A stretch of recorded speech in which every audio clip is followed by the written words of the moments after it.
શું નામ તમારું? મારું નામ સાગરભાઈ અંતરાજભાઈ જાપડિયા. સાગરભાઈ, શું રજૂઆત શું છે તમારી?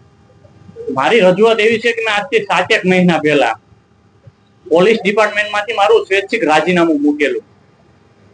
કે ભાઈ સ્વૈચ્છિક રાજીનામું એટલા માટે મૂકેલું કે ખેડૂતો સાથે અત્યાચાર જે અન્યાય થાય છે ને નાના લોકોને જે ન્યાય નથી મળતો ને એમનો અવાજ બનવા માટે.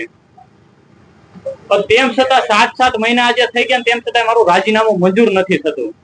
એ બાબતે મેં એસપી સાહેબને લગભગ 7 વાર રૂબરૂ રજૂઆત કરી મૌખિક, કે જેમની મેં ચિઠ્ઠીઓ આમાં મારી પાસે છે. હરેક ચિઠ્ઠીમાં લખેલું છે કે મારું રાજીનામું મંજૂર કરવામાં આવે. તેમ છતાંય મારું રાજીનામું મંજૂર કરવામાં નથી આવતું, પરંતુ મને ખોટી ધમકીઓ આપવામાં આવે છે. કે જ્યારે મારા પરિવારના સભ્યો જ્યારે એસપી સાહેબને રજૂઆત કરવા માટે આવેલા કે અમારા દીકરાને પોલીસ ડિપાર્ટમેન્ટમાં નોકરી નથી કરવી, એમને સમાજ સેવા કરવી છે, તો આપ સાહેબ એમનું રાજીનામું સ્વીકારી લ્યો. તો ખરેખર મને ન્યાય આપીને મારું રાજીનામું સ્વીકારવું જોઈએ.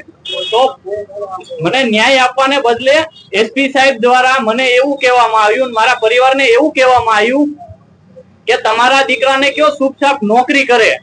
જો નોકરી નહીં કરે ને ચૂપચાપ, તો એમને ખોટા કેસ કરી અને લોકઅપમાં બેસાડી દેશું, એમની જિંદગી બરબાદ કરી નાખશું, એમનું કરિયર જ્યાં ચાલુ નહીં થાય ને એ પેલા પૂરું કરી દેશું. હવે વિચાર કરો, જે રક્ષક છે, જે ખાખી પહેરે છે અને ખાખી જો હણશે તો આમ જનતાનું શું થશે? જે ખેડૂતો સાથે અત્યાચાર થાય છે, અન્યાય થાય છે, જે નાના લોકોને ખરેખર એમનો અવાજ દબાવવામાં આવે છે, એમને ન્યાય નથી મળતો, એમનો અવાજ બનવા માટે મને એમ કહેવાય કે આમ આદમી પાર્ટીની વિચારધારા ગમે છે, જે ભ્રષ્ટાચાર વિરુદ્ધ, કે જે યુવાનો સાથે જે અન્યાય થાય છે, ખરેખર એમને નોકરી મળવી જોઈએ અને ખરેખર પેપર ફૂટી જાય અને બીજાને મળી જાય છે. જે હંમેશા ખેડૂતો માટે અન્યાયને આંદોલન કરતા આવ્યા છે, એટલે હું એમની વિચારધારા સાથે જોઈન્ટ થવાનો છું.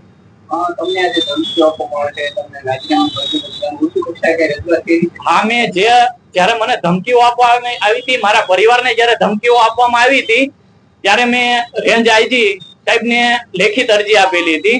એમના 1 મહિના સુધી કોઈ પણ ન્યાય મને ના મળ્યો, એટલે મેં પોલીસ વિભાગના ડીજીપી સાહેબને લેખિતમાં અરજી આપી કે ખરેખર મારી સાથે આવો અન્યાય થાય છે, અત્યાચાર થાય છે, મને સતત માનસિક ટોર્ચર કરવામાં આવે છે. કે એમ કહેવાય ને કે જ્યાં સુધી ખોટી રીતે 100 કિલોમીટર બદલી કરવામાં આવે છે કોઈ પણ કારણોસર 6 મહિનામાં. એ ટોટલ પુરાવા સાથે મેં ડીજીપી સાહેબને, માનવ અધિકાર પંચને અને હોમ ડિપાર્ટમેન્ટમાં લેખિત અરજી આપેલી છે, પણ મને કોઈ પણ જગ્યાએથી ન્યાય નથી મળ્યો. એટલે આજે હું એમ કહેવાય ને કે સૌથી મોટી અદાલત જનતાની અદાલત છે, એટલે હવે હું જનતાની સમક્ષ એમની અદાલતમાં મારો પ્રશ્ન લઈને આવ્યો છું. શું માંગણી છે, શું કરવું તમારે? બસ ખરેખર મારો જે હક છે, ભારતના બંધારણ મુજબ અનુચ્છેદ 21 મુજબ ભારતના દરેક નાગરિકને જીવન જીવવાનો સ્વતંત્રતાથી અધિકાર છે. તો ખરેખર મને જીવન જીવવાનો અધિકાર છે, તો મારું રાજીનામું, મારે નોકરી નથી કરવી તો મારું રાજીનામું સ્વીકારવામાં આવે, અને મારે સમાજ સેવા કરવી છે તો મને સમાજ સેવા કરવા દેવામાં આવે.